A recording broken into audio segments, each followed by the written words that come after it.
welcome to Daily Debrief brought to you by People's Dispatch. I'm Pragya and today we bring you an update on the Julian Assange extradition story, how commercialization has hurt healthcare in Kenya over the last decade, and the ban on Russian and Belarusian players from participating in Wimbledon. A formal order has been issued by a London court in the UK sanctioning extradition of Julian Assange, the editor, publisher, and activist who founded WikiLeaks.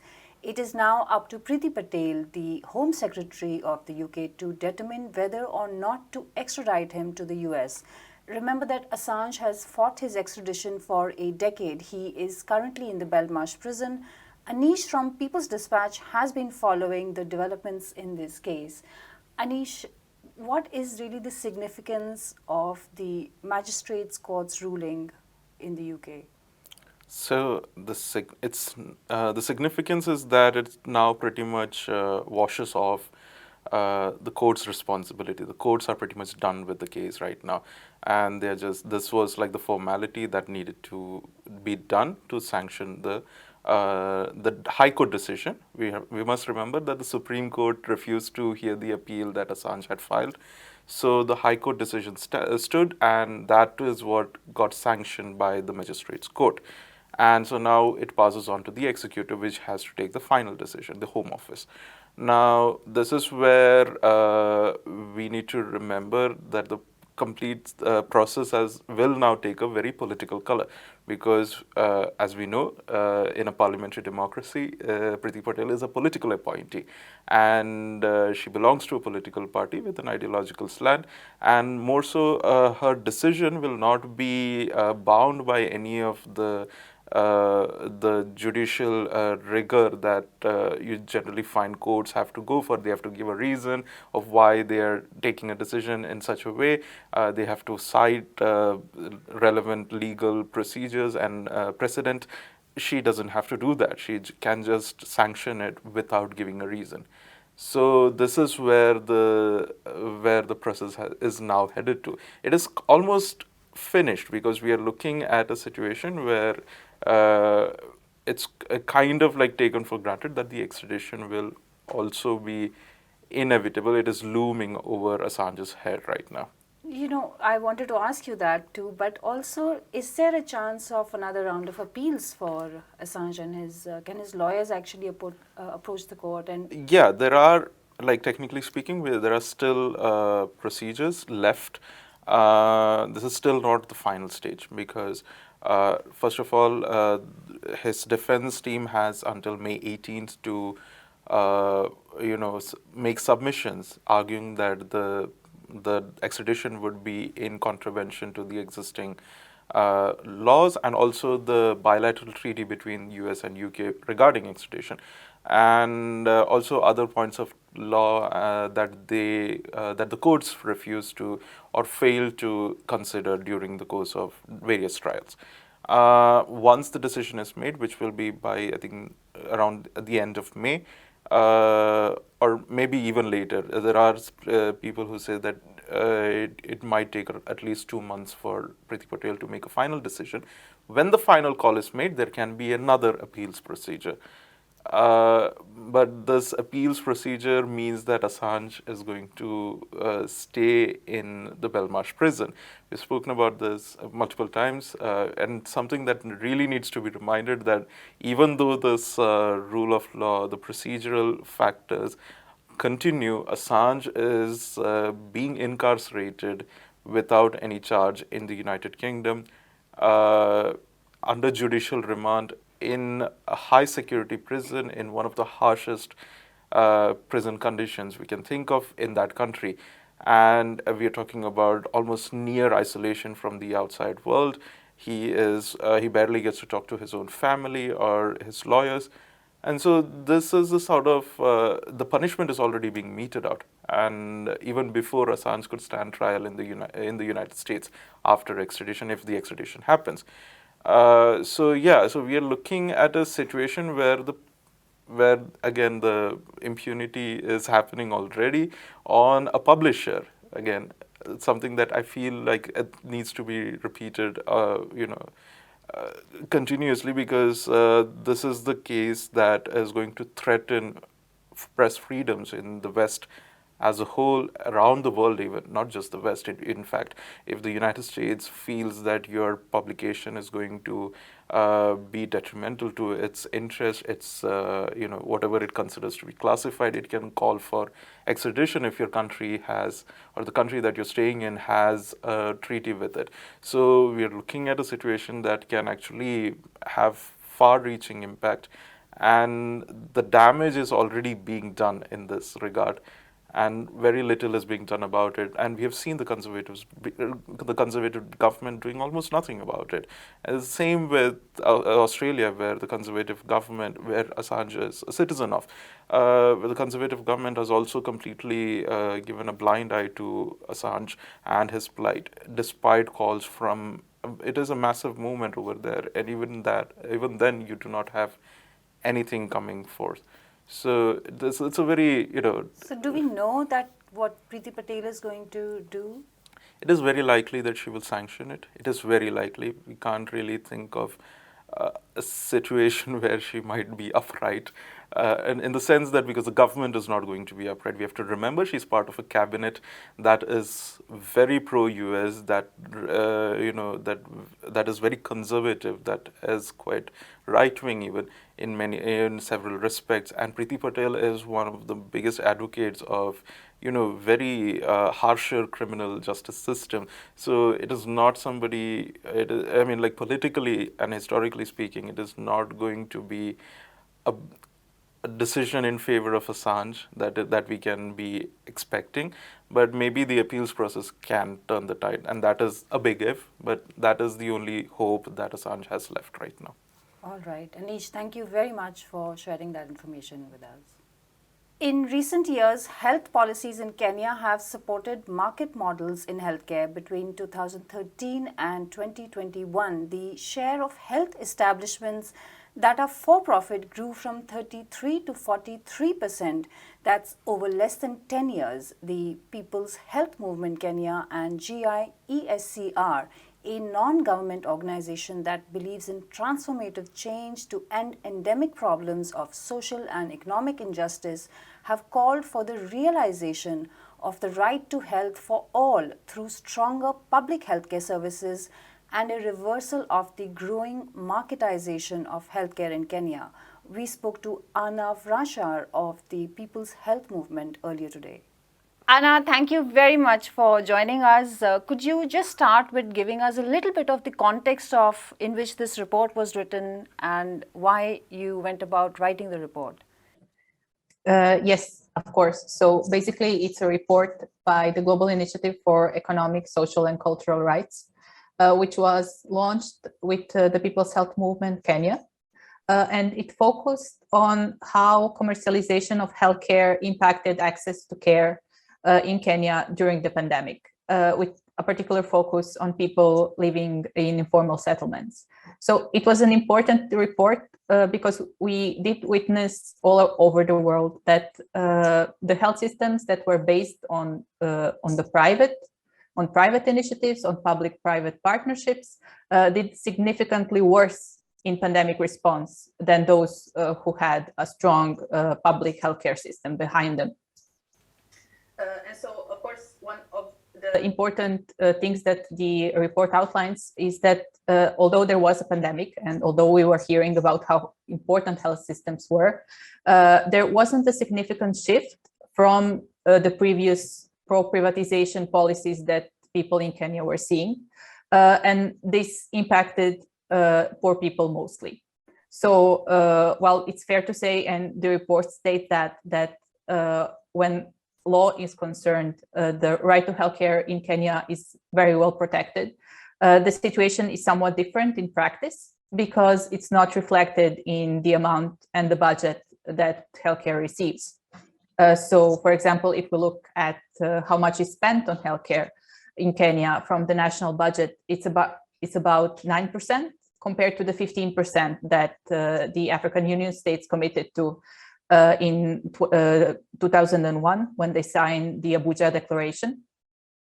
And so Basically, what people in Kenya have seen over the past 10 years or so, even less, is that there was actually an increase in private healthcare.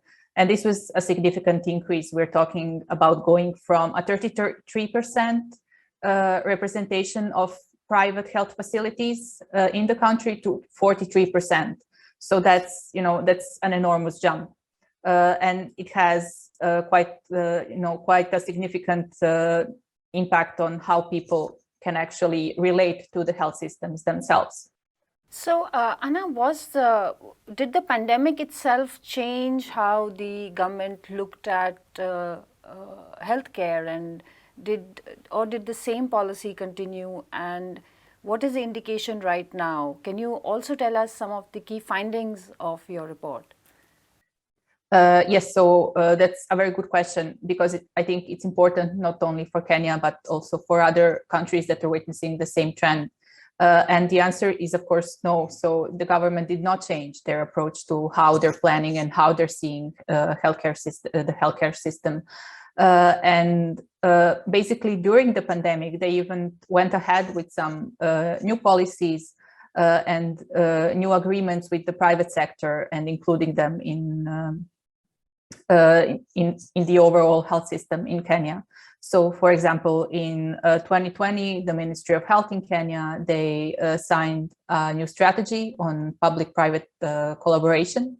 And then in 2021, they went ahead and signed a deal with one of Italy's largest private hospital groups for the construction of new hospitals and the development of telemedicine services.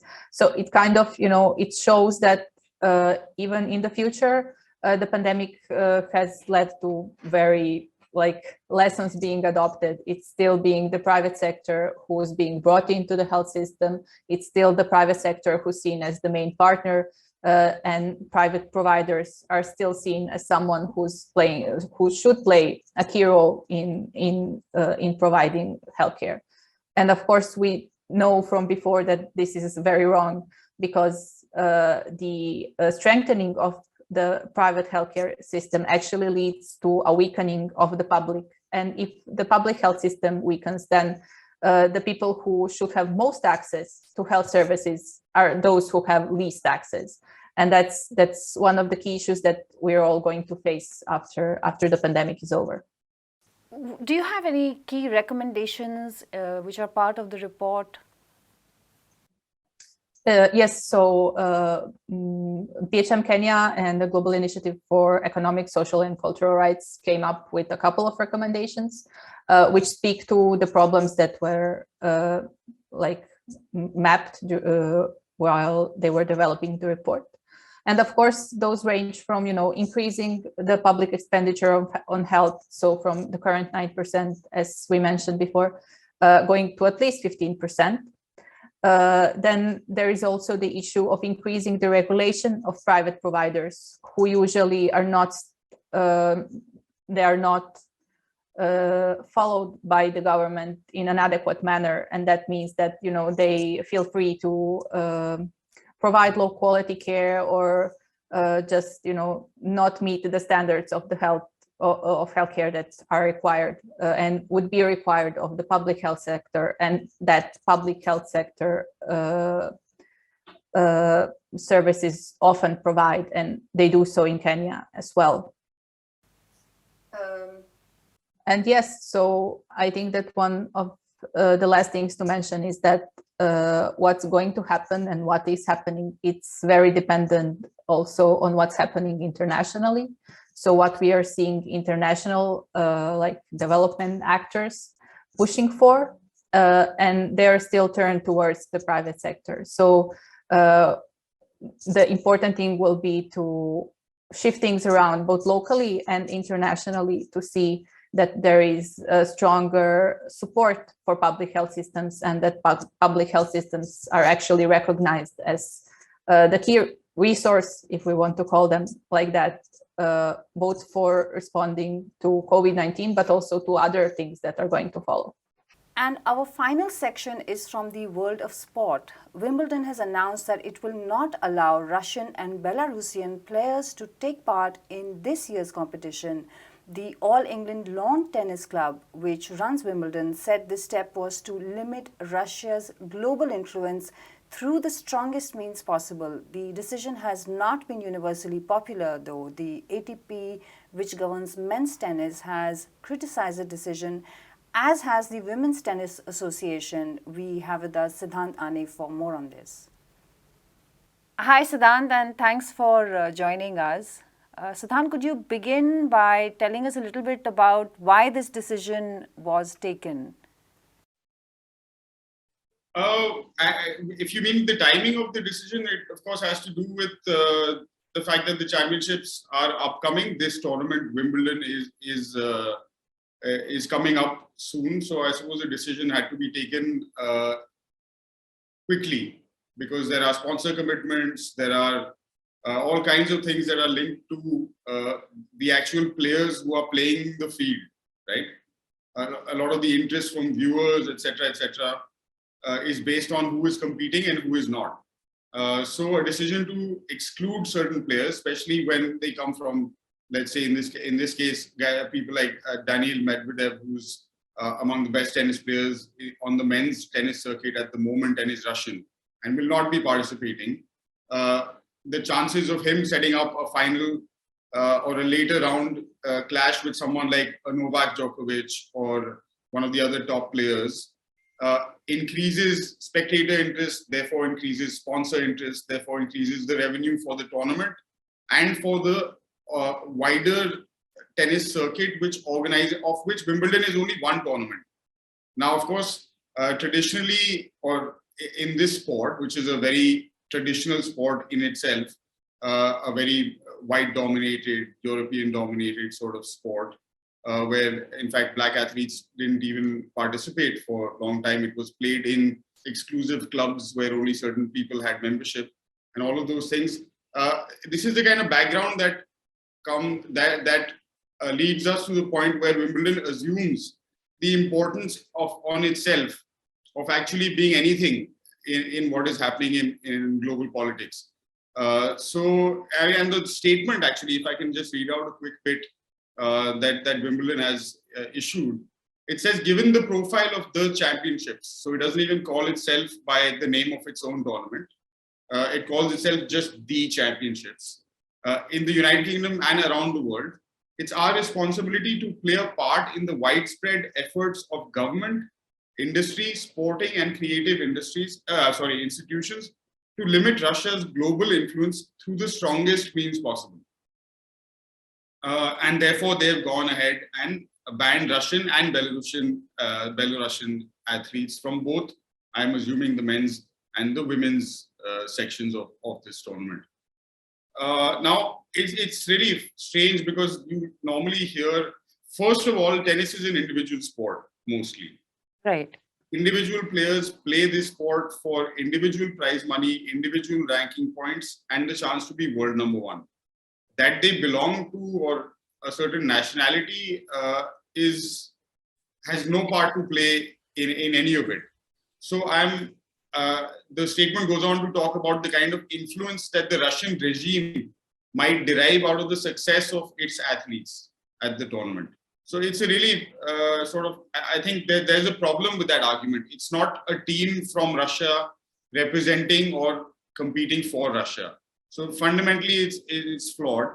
And these are the very same people from whom we often hear, when the context is slightly different, very loud calls regarding individual liberties and freedoms, which is exactly what they are restricting. So if their contention is that Russia's military actions in the Ukraine are unjustified, and that's fair to contend, but then equally, Wimbledon's action to ban these players or prevent them from competing is as unjustified.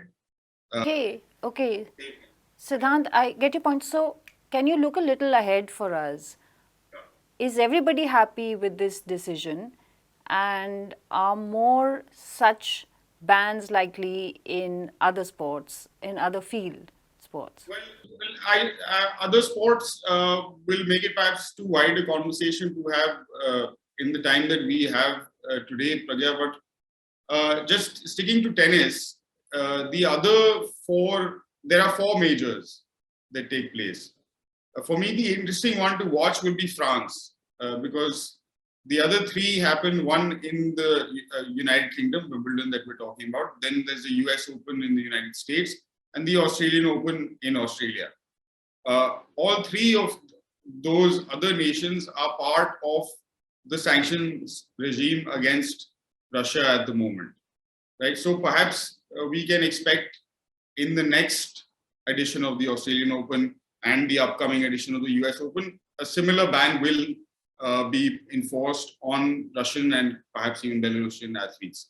But France will be an interesting one to see, because France's stand has been a little bit different, as has of other countries in Europe.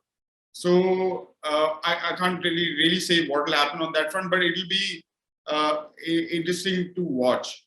The WTA and the ATP, which are the two professional tours that run the men and the women's tennis game, I don't think would be pleased with this decision or this sort of thought process, because, like I said, both in the men's and the women's game, there are several Russian players, particularly, who are at the top of the game.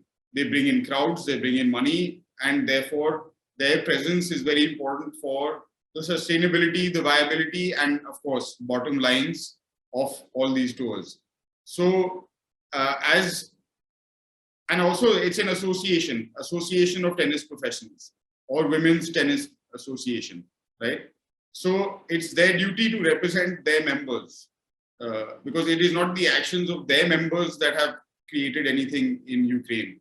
So I think rightly and rightfully, both the ATP and the WTA will fight against any sort of long-term banning of Russian players from the professional sport. Okay, Siddhant, thanks very much for joining us with that update. And that is all we have today. Thank you for watching Daily Debrief. Do come back to us tomorrow. Follow us on Twitter, Facebook, and Instagram, and read us on www.peoplesdispatch.org.